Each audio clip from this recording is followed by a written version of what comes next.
Welcome to Learning Plan 7, the central nervous system. This is going to be a long learning plan. We have many segments that we'll be working on.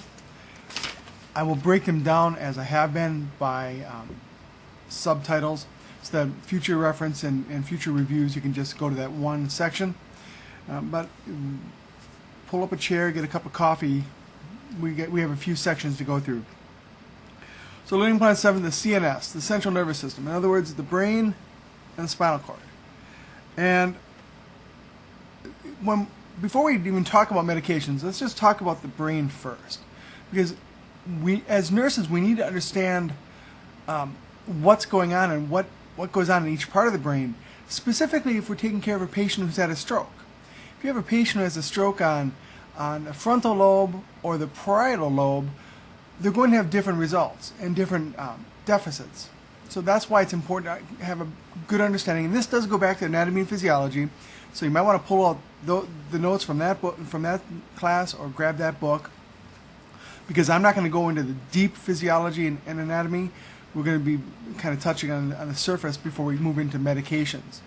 But of course, you've got the cerebral hemispheres.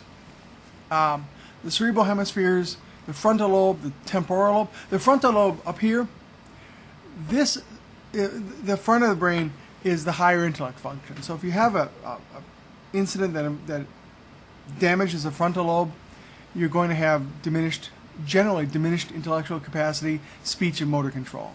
Temporal lobes, that's the learning, the memory, and the speech perception. Parietal lobe, midbrain, and it kind of wraps around. That's sensory and motor control. Occipital, back of the head, visual and visual perception. And the cerebellum, more in the base, that's coordination. So just knowing that, if you saw an MRI that said temporal lobe, stroke, now you know that it's going to, the person will likely have hearing, memory, or speech difficulties. If you're dealing with a person with a car accident and they have a closed head injury showing damage to the frontal lobe or the occipital lobe, it could be the intellect having a problem, or speech motor control, or if they hit the back of the head, vision and visual perception. So that's why we need to know these things. The brain stem, at the very base of the brain, that is sometimes called like our lizard brain. It's the very oldest part of our brain. That keeps us alive. The respiratory cardiac regulation, the level of awareness, the reticular activating system, the midbrain pons and medulla oblongata. Brain stem is, like I said, the oldest part of our brain. This is the brain that developed into the cerebral brain, but we had the brain stem first. Level of awareness.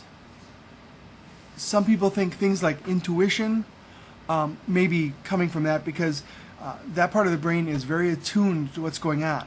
It triggers the fight or flight reaction, which we covered back in the autonomic nervous system. So the limbic area, the limbic system is an area of the cerebrum, and it's described as the instructive emotion, the feeding behaviors, the autonomic response, and reproductive endocrinology.